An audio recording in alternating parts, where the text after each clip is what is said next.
बंटी का परिवार अपने बेटे कबूतर को चिड़िया दिखाने ले जाता है। बेटा बंटी चिड़िया को देखता है और देखता ही रह जाता है। माँ, मैं शादी करूँगा तो इसी चिड़िया से करूँगा। मुझे ना कुछ पूछना है ना ही कोई बात करनी है। बस फिर क्या था, धूमधाम से बंटी की शादी टुनटुनी से हो जाती है। लेकिन अगले दिन टुनटुनी की आवाज जब घर वाले सुनते हैं तो दंग रह जाते हैं, क्योंकि खुद ही सुन लीजिए। अले अले, इतनी जल्दी सुबह हो गई, मुझे तो नींद आ रही है। टुनटुनी, ये कैसे बोल रही हो तुम? ठीक तो हो ना? बिल्कुल बिल्कुल, मुझे ताव हुआ है, मैं तो बिल्कुल ठीक हूँ। बंटी को समझते देर नहीं लगती है। जिस टुनटुनी की चू-चू आवाज वो सुनना चाहता था वो तो तोतली निकली। अब क्या था, बंटी सर पकड़कर बैठ जाता है, तभी उसकी माँ वहाँ आ जाती है। अरे बंटी बेटा, बहू को क्या हुआ? तुम लोग परेशान से लग रहे हो, सब ठीक तो है ना?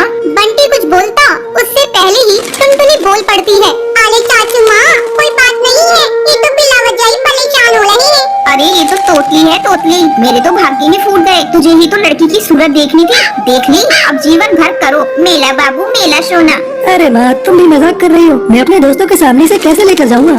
बंटी को परेशान देखकर टुनटुनी हंसती है और कहती है अरे आपको परेशान होने की जरूरत नहीं है, मैं चुपला करूंगी आपके दोस्तों के सामने। मेरे पापा भी मेरे को चुपलाने को बोलते थे। बंटी और उसकी माँ को टुनटुनी का आइडिया अच्छा लगता है। अगले दिन बंटी और टुनटुनी बंटी के दोस्त के घर जाते हैं, जहाँ बंटी टुनटुनी को समझाकर जाता है उसे चुप रहना है, चाहे जो हो जाए वो एक बूंद आवाज नहीं निकालेगी। बस क्या था, सब खाना खाते हैं। बंटी के दोस्त की बीवी टुनटुनी से उसका नाम पूछती है, तभी बंटी बोल पड़ता है टुनटुनी नाम है भाभी इसका। अब दोस्त के घर कोई भी टुनटुनी से सवाल करता, जवाब बंटी देता। टुनटुनी को बोलने का मौका ही नहीं देता। उसे डर था कहीं टुनटुनी उसके तोतलेपन की पोल न खोल दे। अरे भैया क्या बात है, जब से आप आए हैं मैंने तो आपकी बीवी की आवाज ही नहीं सुनी, कहीं गूंगी तो नहीं है ना? टुनटुनी को ये बात सुनकर बुरा लगता है, लेकिन उसे बंटी की बात भी याद रहती है। उसे कुछ भी नहीं बोलना है, तो लिहाजा वो चुप ही रहती है। अरे नहीं नहीं भाभी, टुनटुनी नाम है मेरी बीवी का, टुनटुनी। और टुनटुनी भी भला गूंगी हो सकती है क्या?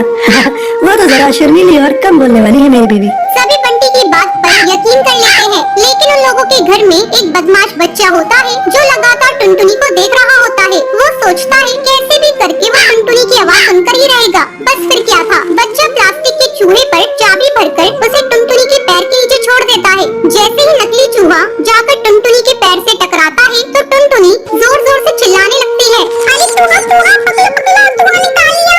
बच्चा टुनटुनी के मुंह से तोतली आवाज सुनकर जोर जोर से हंसने लगता है। बंटी का मुंह उतर जाता है, तो तभी भाभी बंटी को समझाती है, तुम्हारी टुनटुनी तोतली है क्या?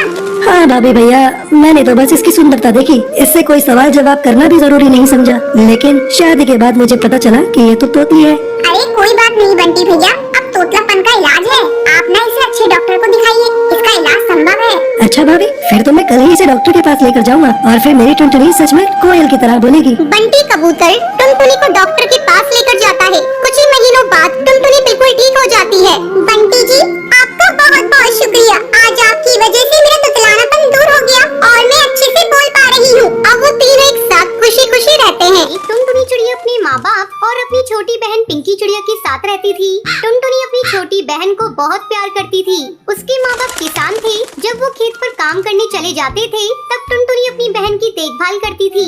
एक दिन जब टुनटुनी के माँ बाप खेत से घर वापस लौटे तो टुनटुनी अपनी माँ से कहती है, माँ, दूध खत्म हो गया है और पिंकी कब से रोई जा रही है, तुम मुझे पैसे दो, मैं पास वाली दुकान से जाकर दूध खरीद कर लाती हूँ। टुनटुनी अपनी माँ से पैसे लेकर जाने लगती है, तभी पिंकी चिड़िया रोने लगती है। अरे टुनटुनी चिड़िया, इसे भी अपने साथ लेती जा, थोड़ा ये भी बाहर घूम लेगी। अच्छा माँ, मैं पिंकी को भी अपने साथ ले जाती हूँ। थोड़ी देर बाद जब टुनटुनी चिड़िया दूध लेकर लौटती है तो देखती है कि उसके मम्मी पापा को किसी ने जान से मार दिया है। दोनों खून से लथपथ पड़े थे। अपने माँ बाप की ये हालत देखकर टुनटुनी चिड़िया रोने लगती है।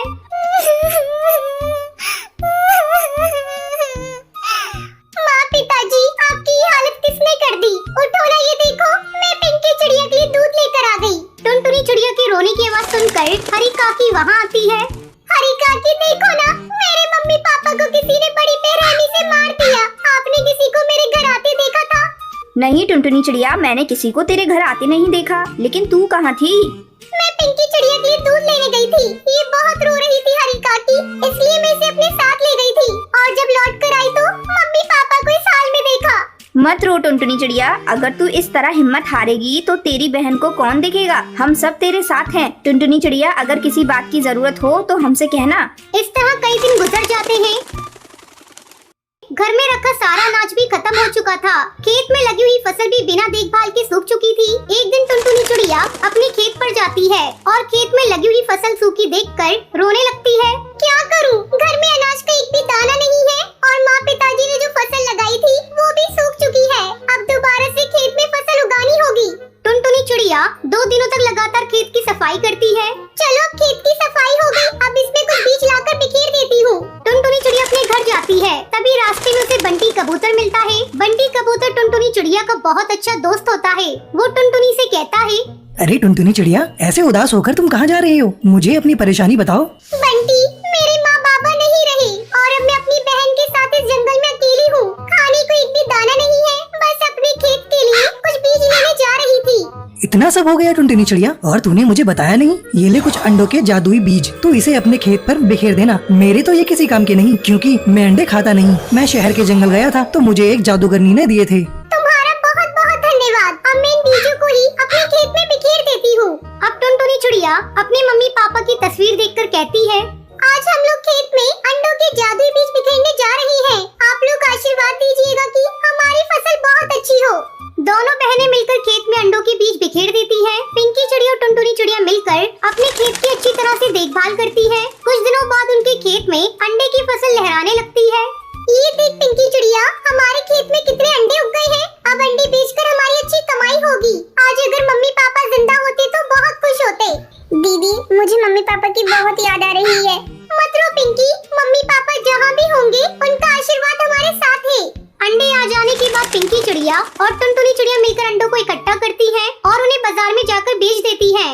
ये देख पिंकी, हमें कितने पैसे मिले हैं। हम इन पैसों से अपने लिए बहुत सारा सामान खरीदेंगे। फिर दोनों बहनें मिलकर बहुत सारा सामान खरीदती हैं और खुशी खुशी अपने घर लौटती हैं। दीदी, मुझे बहुत तेज भूख लग रही है, जल्दी से कुछ खाने को बना दो। तो रुक पिंकी चिड़िया, मैं अभी तेरे लिए हलवा बनाती हूँ। आज खुशी का दिन है, हम लोग मीठा खाएंगे। फिर टुनटुनी चिड़िया हलवा बनाती है। इस तरह दोनों बहनें खुशी खुशी रहने लगती हैं।